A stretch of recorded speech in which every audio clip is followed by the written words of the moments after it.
I was walking around an important looking place just like this when I stumbled upon a big question. How are we going to keep those anatomy students safe while they're dissecting? Hello, I'm Professor Morgan Roth, and we're going to turn to those anatomy students and find out how. These are our anatomy students, Jack and Jill, and they're going to help us demonstrate the do's and don'ts of dissection.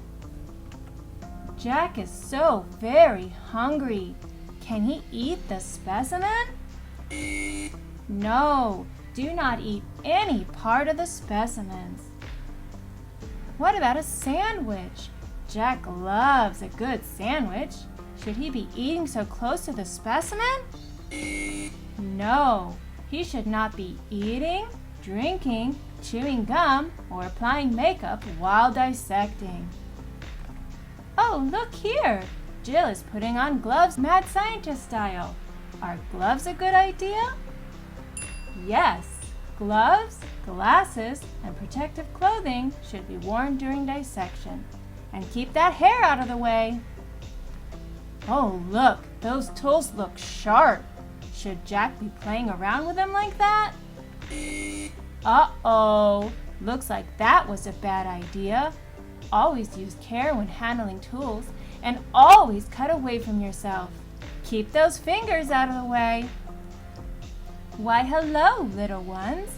Are you going to play with those dissection tools? No, dissection tools are sharp, and they should always be kept away from children.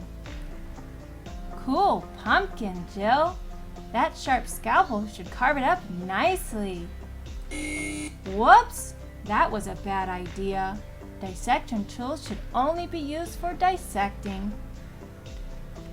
Even though Jill wore gloves, does Jill still need to wash her hands after dissecting? Yes, you need to wash your hands and disinfect your tools and surfaces after dissecting. Jill is all done dissecting and ready to put away her specimen. Should she store it in the refrigerator? No, do not store specimens where food items are kept. The specimens can be stored at room temperature. Now we know how to stay safe. I hope you have enjoyed our dissection do's and don'ts. Stay safe out there.